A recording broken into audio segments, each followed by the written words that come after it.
Your Honorable Mr. Justice, dear speakers and dear participants of the second New Delhi Convention on the Rule of Law, today I'm representing the Association of Lawyers of Russia, and I'm speaking in the capacity of the head of Department for International Development. And today I would like to share some ideas of how to build capacity in the Global South. I would share some outlines from the Russian experience in this situation, and we'll speak about ongoing activities within the BRICS countries which are aimed at enhancing the capacity in our countries. So recent events have actually made us look broader, made us see the world much larger than we used to. And in the recent 2 years, Russian universities actively participate in moot competitions across Asia, as all the competitions in Europe and the United States impose certain restrictions and showed a little bias towards teams from Russia. So this year, the team from the MGIMO University, which is Moscow State University of International Relations, my alma mater, took part in the Vis Eastmoot 2025. It's a major international arbitration moot court competition held in Hong Kong. And the team advanced to the round of 32, which is a small but significant achievement for the university, and their participation was sponsored by Russian law firms. And earlier the team competed in 2 pre-moot events in Kota Kinabalu and Shanghai, achieving second place at the Shanghai Vis pre-moot and receiving an honorable mention for the best individual speaker at the BICAM APAC pre-moot. So what we can do is to create moot competitions within the Global South. The BRICS model, launched by Higher School of Economics, for example, is dedicated to investment cooperation and simulates a diplomatic conference on adopting a new investment treaty. Participants there are tasked with drafting an international investment treaty for protection of investors. This shows that law firms and universities and other interested parties, they should continue to provide financial support to young lawyers to help them develop skills in international arbitration, and not only in legal writing, but also in oral matters, to make them capable of defending the interests of the clients in courts, in arbitrations, and these young professionals will actually gain the experience and become the next generation of arbitrators and lawyers in the sphere of arbitration. Moot competitions already include the ASEAN moot competition. It was held in 2023 in Kuala Lumpur for the first time. It's for the ASEAN young lawyers, and the Vis Eastmoot. And there's a strong need to create moot competitions for BRICS, for Africa, for Latin America, and it will be made to strengthen the legal capacities across the Global South. It's actually a complex initiative, but we think that it's worth implementing. And I know that in India there are some moot competitions, and we could broaden it and enlarge it to BRICS countries as well. Another key priority is encouraging young lawyers to work for national firms and for national law firms to develop their potential at home and to improve our own national jurisdictions. Many graduates, after obtaining law degree abroad, they would prefer working there rather than go and return back home to build their careers here and to develop the capacities in their national jurisdiction. Others who study abroad, they often return without a full understanding of domestic legal traditions or how to effectively navigate their own jurisdictions, how to make it a better legal place.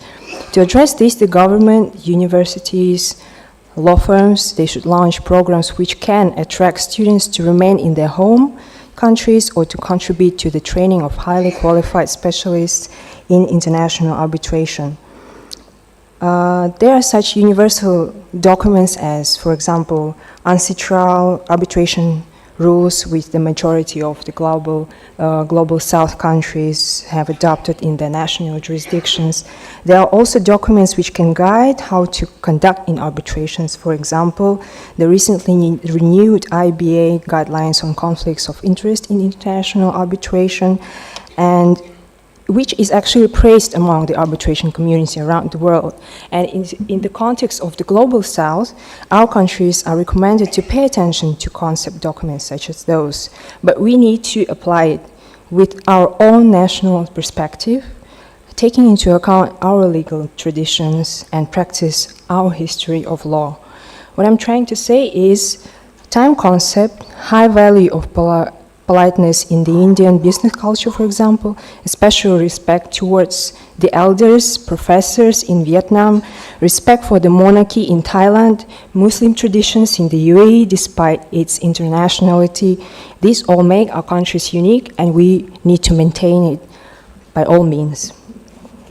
Another thing I would like to mention is educational programs. So for now, Russian universities, they have set and renewed contacts with law faculties and universities from Brazil, from China, from India, Vietnam, and some law schools are considering opening branches in the UAE, in Malaysia, in Thailand, and the main subject of the negotiations when universities, Russian universities, meet with the foreign universities, they talk about launching joint programs, educational programs in the sphere of law. So in Russia, the universities, for example, law degree programs today cover Chinese, Indian, Vietnamese, UAE law, while research in the field of the Eastern law is highly encouraged.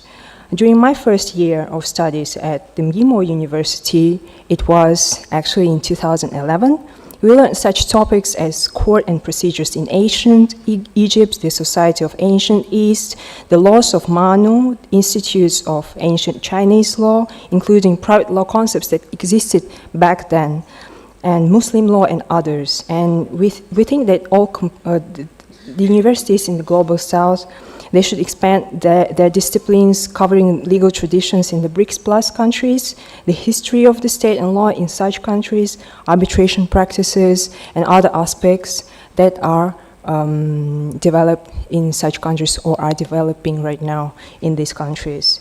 At the International Law School of the Moscow State University of International Relations, for example, Chinese and Arab are taught as foreign languages, and the plans is to teach Vietnamese languages as well.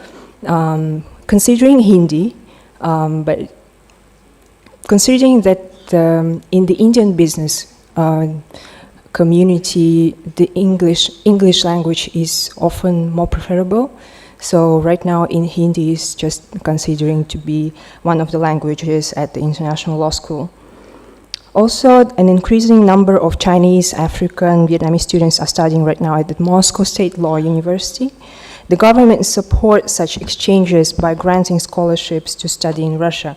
However, not so many foreign students are ready to study law in Russia because the legal itself, the legal language, and the Russian language, especially the legal language, is very complex. It's tough to learn. So, but I've recently worked with an intern. He's a student of the Moscow State Law University. He's from the Republic of Guinea.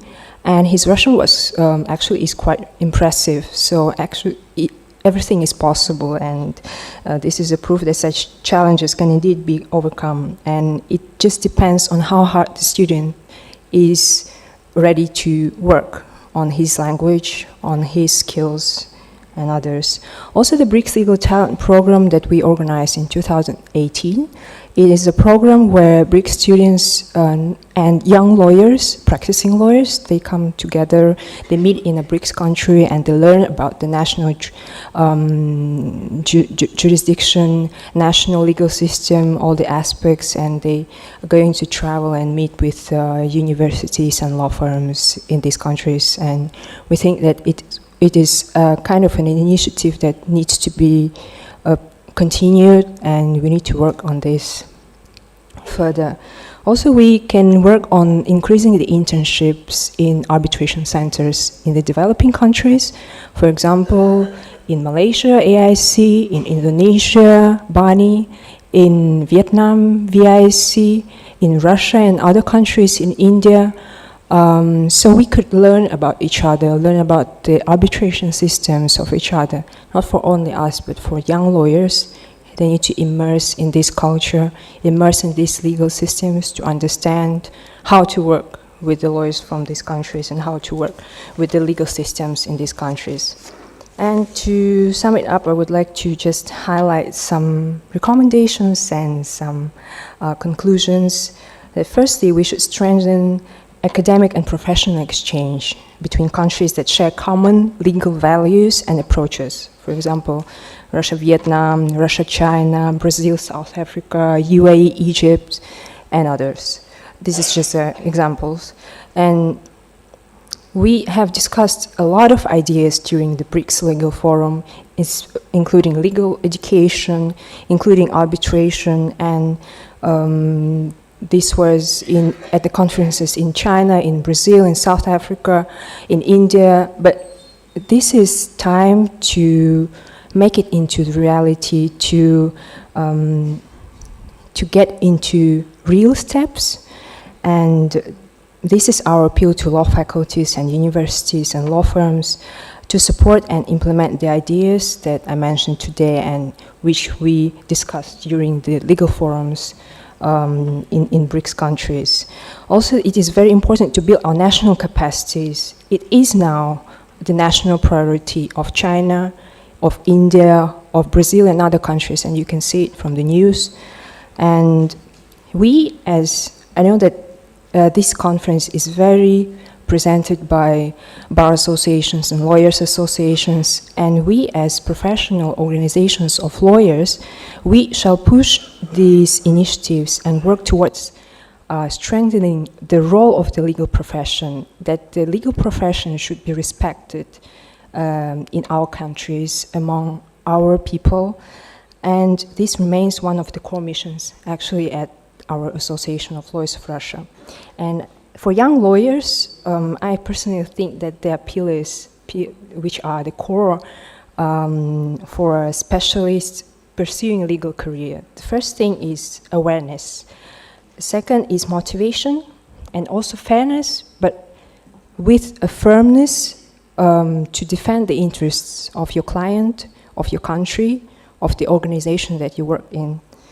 And for those who want to be international specialists, you need to have an open mind and languages. Of course, you can understand just the writing language when you work as a lawyer, but if you know the traditions, if you know the history, if you speak this language, people would respect you more and you will become a trusted partner, a partner who can guide your colleagues, and this would facilitate your work and your career a lot, believe me. And finally, I would like to express my thanks to the organizing committee, to the Bar Association of India, to the participants for organizing and making this event such a wonderful place. And thank you for your attention and time. Thank you, Ms. Chami Wu.